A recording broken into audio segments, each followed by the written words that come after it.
ఇప్పుడు లావణ్య గారు ఉన్నారు. మీరు 5 చూస్తే 5 డిఫరెంట్ పర్సనాలిటీస్ ఉంటాయి. ఏ పర్సనాలిటీ నిజమైన లావణ్య ఎట్ట తెలుస్తుంది మీకు?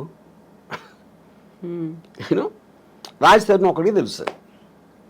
రాజ్ తరుణ్ ఏంటో ఆ అమ్మాయి ఒకటి, వాళ్ళిద్దరికి తప్పిస్తే బయట ఏమున్నా ఎవ్వరికీ తెలియడానికి ఆస్కారం లేదు. మీరు ఒక ఇంట్లో ఉమ్మడి కుటుంబంలో కూడా బెడ్రూమ్లో భర్తకి భార్యకి ఏం జరుగుతుందని మిగతా ఫ్యామిలీకి తెలియడానికి కూడా ఆస్కారం లేదు. అదంత పర్సనల్ ఇష్యూ అది. సో ఇప్పుడు సరికొత్తగా అడల్టరీ సుప్రీంకోర్టు తీర్పునిచ్చింది, ఇలాంటివన్నీ కూడా యూజ్ చేసుకొని లివింగ్ ఇన్ రిలేషన్ వీటన్నిటి గురించి మాట్లాడి వాదించుకోవడం అనేది కూడా బాగా పెరిగింది కదా. వీటన్నిటిని ఎలా చూస్తారు మరి మీరు? That's what I'm saying. Legal aspect అనేది ఒక పాయింట్ ఏది కరెక్ట్. ఇప్పుడు ఒక వీకర్ సెక్షన్ని మీరు ఎక్స్ప్లాయిట్ చేస్తున్నారు. అది విమెనా లేకపోతే ఎస్సీ ఎస్టీయా whatever. Most of the time courts ఆ రూల్స్ ఫ్రేమ్ చేసి they want to support somebody to strengthen a possibly weak person. ఇప్పుడు కారు వచ్చి స్కూటర్ని గుద్దితే స్కూటర్ ఒకటిది ఎక్కువ తప్పు ఉన్నదానికి వాళ్ళు ఆస్కారం ఎక్కువ ఇస్తారు. సారీ కార్, ఎందుకంటే బలవంత ఇది కాబట్టి. డబ్బు ఉన్నోడు పేదవాడిని కొడితే ఆయనకు అప్పుడు పేదవాడు డబ్బు ఉన్నోడిని కొట్టాడంటే నమ్మటానికి కొంచెం ఈజీ కాదు. ఎందుకంటే పేదవాడు ఎందుకు కొడతాడు అన్న ఫీలింగ్ ఇల్లు వస్తుంది, బలం వాళ్ళ దగ్గర. కరెక్ట్. అప్పుడు ఏంటి, ఒక అమ్మాయి వెళ్ళి కంప్లైంట్ ఇస్తే నన్ను ఇలా మాలేజ్ చేశారు అని, అది definitely they will believe that more. వల్నరబుల్గా ఉన్నారు, vulnerable weaker section, women are the weaker sex అనేది ఒక జనరల్ ఆస్పెక్ట్ ఉంది కాబట్టి దాంట్లో కొంతమంది విమెన్ మిస్యూజ్ చేయొచ్చు. సుప్రీంకోర్టు కూడా చెప్పింది, we're aware that this will be misuse by some people, but in the absence of anything better ఏర్పడి. సో అది it will be a very complicated issue.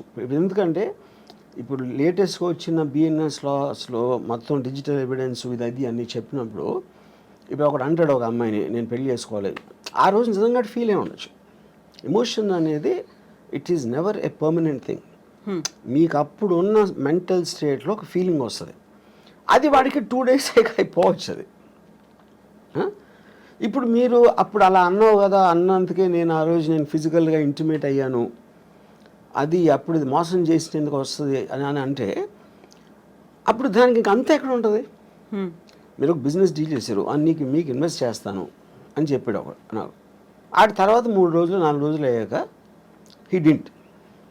ఆ రోజు చెప్పినందుకే నేను ఎలా అయ్యాను, ఇప్పుడు నేను మానసిక స్థాపం చేస్తే నేను వెళ్ళి చచ్చిపోతాను అంటే అది ఇంకా అసలు అవుతుందా ఇంకా ఎనీథింగ్? సో మీరు ఒక విధంగా చూస్తే మీరు అసలు రిలేషన్షిప్స్లోకి వెళ్ళటానికి భయపడే అంత ఇది వచ్చేసింది ఒక విధంగా చూస్తే, ఏది ఈ లాస్ ఇలాంటివి అని. At the same time it is also true that women will be exploited. ఎందుకు? By men. ఇప్పుడు నా ఆల్వేస్ బిలీఫ్ ఏంటంటే, man is he pretends love for sex, he gives love, pretend may be not the right word, women give sex for in exchange for love. అక్కడ మీకు by నేచర్లోనే ఉంది అది ఆ differentiation. ఆ natural ఇన్స్టింక్ట్ని curb చేయడానికే మీకు legal system, moral system, social systems వస్తాయి. కానీ ఇందులో ఉన్న ఫ్లా ఏంటంటే ఏది కూడా they don't know the actual things what's happening and how can they be జడ్జ్మెంట్లు.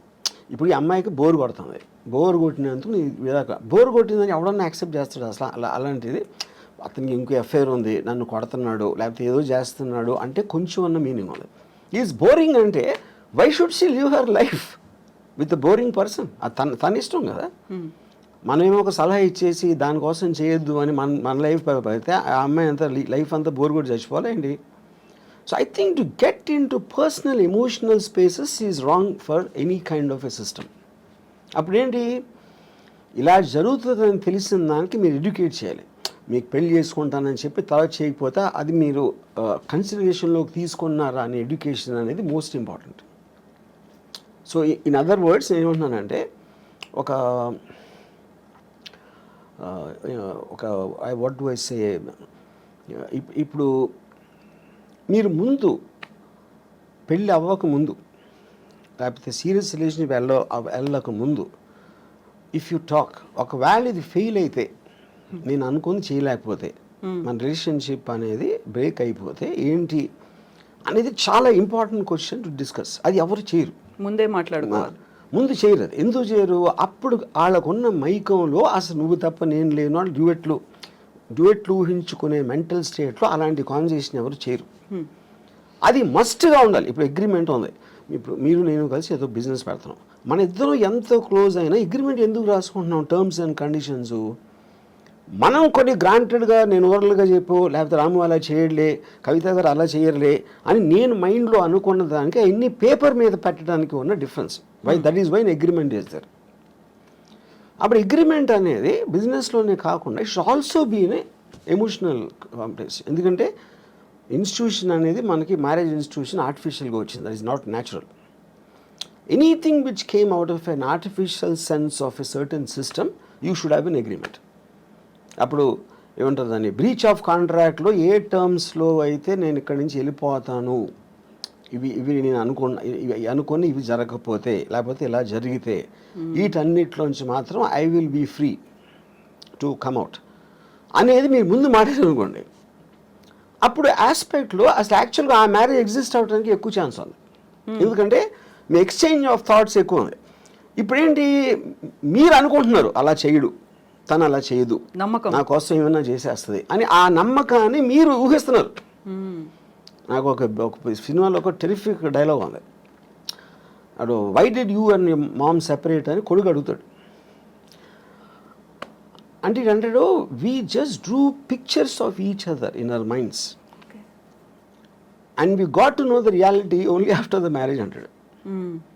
ఎందుకంటే ముందు మీ ఊహల్లో ఉంటుంది ఆ లవ్ అనే ఒక ఫీలింగ్, ఒక మత్తుమందు లాంటిది. దాంట్లో you don't want to see the reality at any given time, you know. So ఆ రియాలిటీని చూడకుండా ఉంటే మీ కలది బేసిక్గా. తను అది వాళ్ళిద్దరూ కలిసినప్పుడు మంచిగా మాట్లాడుకోండి. ఇద్దరు దే ట్రై టు అట్రాక్ట్, ఇద్దరు they try to be on their best behaviour. అది మీరు ఆ టైంకి చేయగలుగుతారు. కానీ మ్యారేజ్ అయ్యాక ఎప్పుడైతే ఒకే ఇంట్లో పడుకుని లెగిసినప్పుడు అదే ఇంటెన్షన్ సస్టైన్ చేయటం అనేది ఇంపాసిబుల్, ఎవరి వల్ల కాదు. That is when the passion starts getting killed. ఇప్పుడు మనం మాట్లాడుకున్నంత ఈజీనా రాము గారు? ఈ ఎమోషన్స్ ఇవన్నీ ఉంటాయి, ఇన్వాల్వ్ అయినవి, రెస్పాన్సిబిలిటీస్ ఉంటాయి, ఒక ఫ్యామిలీ అనేది ఉంటుంది, అయిపోయింది వీఆర్ గెటింగ్ సెపరేటెడ్ అనేది చాలా ఈజీగా, నిన్నటిదాకా ఏం జరిగింది అంతా మర్చిపోదాం, ఇప్పుడు ఫ్రెష్గా ఎవరి జీవితాలు వాళ్ళు స్టార్ట్ చేసుకుందాం, అంత ఈజీ అంటారా? ఈజీగా ఏంటంటే వాట్ ఈస్ ద సొల్యూషన్ అంటే ఏం చేయాలి అప్పుడు?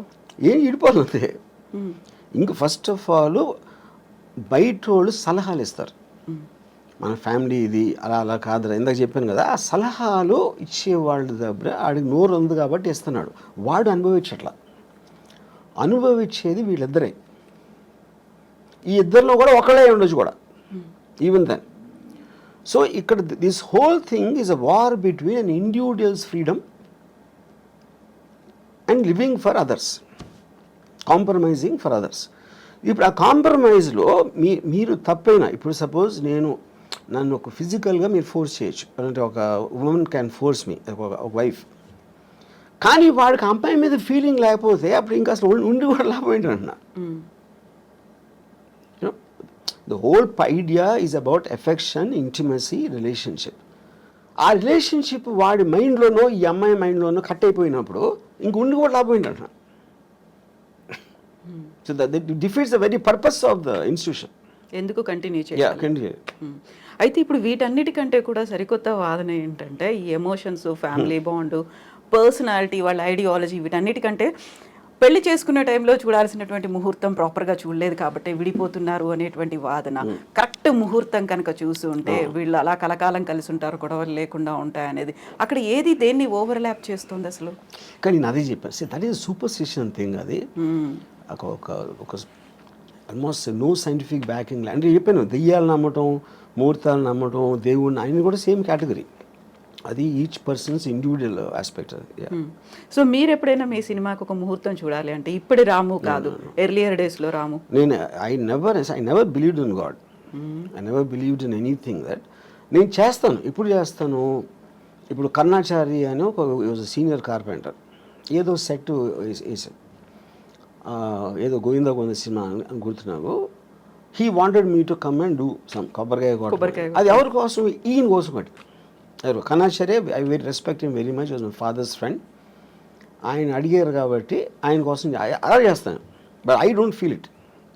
యా, ఎందుకంటే దేవుణ్ణి నమ్మటం అనేది చాలా ఈగోతో సంబంధించిన విషయం అన్న. ఎందుకంటే మిమ్మల్ని ఒక్కడిని ఇన్ని లక్షల కోట్ల జీవరాశుల్లో మీకేదో ఒక దండం పెడితే మీకు ఏదో చేస్తారని నమ్మటం అనేది చాలా ఈగోయిస్టిక్ పని అని నా ఫీలింగ్. ఇదొకటి. రెండోది ఏంటంటే ఇప్పుడు ముహూర్తమా మూఢనమ్మకం. ముహూర్తం అనేది మీరు నలుగురు జ్యోతిష్ని అడిగితే 4 చెప్తారు. వెణుస్వామికి ఏం తెలియదని ఒకడు అంటాడు, ఆడికి తెలియదని ఈయన అంటాడు. అప్పుడు అది కూడా లేబుల్లే కదా, మీరు జ్యోతిష్కుడు అని ఒక్కడే ఉన్నాడు కదా. అప్పుడు మీరు నమ్మిన జ్యోతిషం ఉంటాడు. మీరు ఎందుకు నమ్ముతారు? మీకు ఎవరో చెప్పారు, లేకపోతే అంతకుముందు అతను చెప్పింది ఏదో కరెక్ట్ అయింది. అప్పుడు ఈ నమ్మకాలన్నీ అలాగే వస్తాయి, మీకు జరిగింది కాబట్టి. సో నా కంట్రోల్లో లేని దాన్ని, డెస్టినీ లేకపోతే దేవుడు, నేచర్, నా కంట్రోల్లో లేని నేను పట్టించుకోను. I will only concentrate on what I can do. ఆ మిగతా నేను కాన్సిక్వెన్స్గా తీసుకుంటాను. అది వచ్చినప్పుడు విల్ బెర్ ఇట్. ఇప్పుడు పెళ్లిళ్ళకి ఎలా అయితే ముహూర్తాలు చూస్తున్నారో, భారీ బడ్జెట్ సినిమాలు తీసే ముందు కూడా ప్రతిదీ పూజలే దాంతోనే అవుతున్నాయి కదా. అది ఎప్పుడు ఉన్నది, దేవుణ్ణి కనిపెట్టినప్పటి నుంచి ఉన్నాయి ముహూర్తాలు. యా, ఇప్పుడు దేవుడు కనిపెట్టగానే మీకు ఇండస్ట్రీ పడుతుంది కదా. దేవుడికి మీకు మధ్యన పూజారులు ఇలాంటి వాళ్ళు వస్తారు, ఎవరో ప్రవక్తలు వస్తారు, లేకపోతే ఇంకోళ్ళు ఎవరో వస్తారు, ఇండస్ట్రీ అంతా స్టార్ట్ అవుతుంది కదా. అప్పుడు నాకు తెలుసు ఈ పర్టిక్యులర్ టైంలో చేస్తే ఇంకోటి ఇదన్నీ కూడా హ్యూమన్ అడ్వాన్స్మెంట్, క్రియేటివిటీలో వస్తుంది ఇదంతా. యా, ప్రతి పనికి మీరు బిల్డింగ్ కట్టినా ఏది చేసినా కొంతమంది బయటికి వెళ్ళటానికి ముహూర్తం చూస్తారు, లోపలికి రావటానికి చూస్తారు, అన్నిటికీ ఉంటుంది ముహూర్తం. యా, సో ఈ హీరోతో సెట్ అవుతుందా లేదా, లేకుంటే ఈ డైరెక్టర్తో సెట్ అవుతుందా లేదా అని ఆలోచించి డైరెక్టర్స్ని, ప్రొడ్యూసర్లని, లేకుంటే హీరోలని డ్రాప్ చేసినటువంటి సినిమాలు కూడా చాలా కనిపించాయి కదా. ఎలా ఎలా ఎలా డ్రాప్ చేశారు? వాళ్ళ డేట్ ఆఫ్ బర్త్ కావచ్చు, మిగతా వాళ్ళ నక్షత్రాలు, రాసులు, ఇవన్నీ సెట్ అవుతే హిట్ అవుతుంది. అది that is depends on the person కదా. ఇప్పుడు ఎవరైతే దాన్ని అసలు ప్రాజెక్ట్ని టేక్ ఆఫ్ చేస్తున్నాడో అతను ఎంత నమ్ముతాడు అన్న దాని మీద ఉంటుంది. అది main person who's actually making the project, which can be a producer or a director or a hero also. అది వాళ్ళ ఇండివిజువల్ నమ్మకం బట్టి నా సెట్ అవ్వట్లేదు కాబట్టి నేను చేయను అంటారు. అది వాళ్ళ నమ్మకం కాదు, అదే కదా నేను చెప్పేది. So coming back to Ambani పెళ్లికి సంబంధించి, అలాంటి లావు అంత పర్సనాలిటీ ఉన్న ఆ అబ్బాయిని పెళ్లి చేసుకోవాల్సినటువంటి అవసరం రాధికా మర్చెంట్కి ఏమొచ్చింది? ఇంక్లూడింగ్ ఆయన హెల్త్ కూడా బాగాలేదు కదా. ఇలాంటి ఒపీనియన్ ఇలా అది I think it's very obvious. ఇప్పుడు ద బెనిఫిట్స్ అవుట్వే ద అంటే మీరు అంటే ఇప్పుడు నాకు ప్రతి అమ్మాయికి ఇలాంటి వాడు కావాలని ఉండదు అనుకున్నది. ఒక నిమిషం, నేను అమ్మాయి గురించి మాట్లాడలేదు. అది లేదు, కానీ ఇది ఉంది ఏదైతే దీనికన్నా బెటర్ అంటే యూ మైట్ కాంప్రమైజ్. యా, ఇది నేను జనరల్గా చెప్తున్నా. ఎగ్జాక్ట్లీ ఆ అమ్మాయి పర్టికులర్గా దేనికి అటాక్ ఆ అమ్మాయి నాకు తెలీదు. నేను అమ్మాయిల మైండ్ స్టేట్లో నేను లేను కాబట్టి I can't make a comment on her. But if you want me to speculate on that, మీకు కావాల్సింది లేదు కానీ అతని దగ్గర వేరే ఉన్నాయి ఏదైతే అది కాంపెన్సేట్ చేస్తుందంటే చేస్తాం. ఇప్పుడు ఒక అమ్మాయి ఒక పెళ్ళిలో ఒక అమ్మాయి బాగాలేదు అనుకోండి, కానీ విపరీతమైన ఆస్తుంది. అప్పుడు అబ్బాయి ఏమనుకోవచ్చు, అమ్మాయి అందంగా లేదు కానీ అమ్మాయితో వచ్చిన ఆస్తి అమ్మాయి కన్నా అందంగా ఉంది, నాకు ఆ చాయిస్ లేదు. వీడికి కావాల్సిందేంటి, అమ్మాయి అందంగా ఉండాలి, ఆస్తి ఉండాలి అనే ఆప్షన్ దొరకనప్పుడు ఇక్కడ మీకు ఆస్తి ఎక్కువ అమ్మాయి ఎక్కువ అనేది వస్తుంది సజెషన్. వెయిటేజ్ దేనికి ఎక్కువ.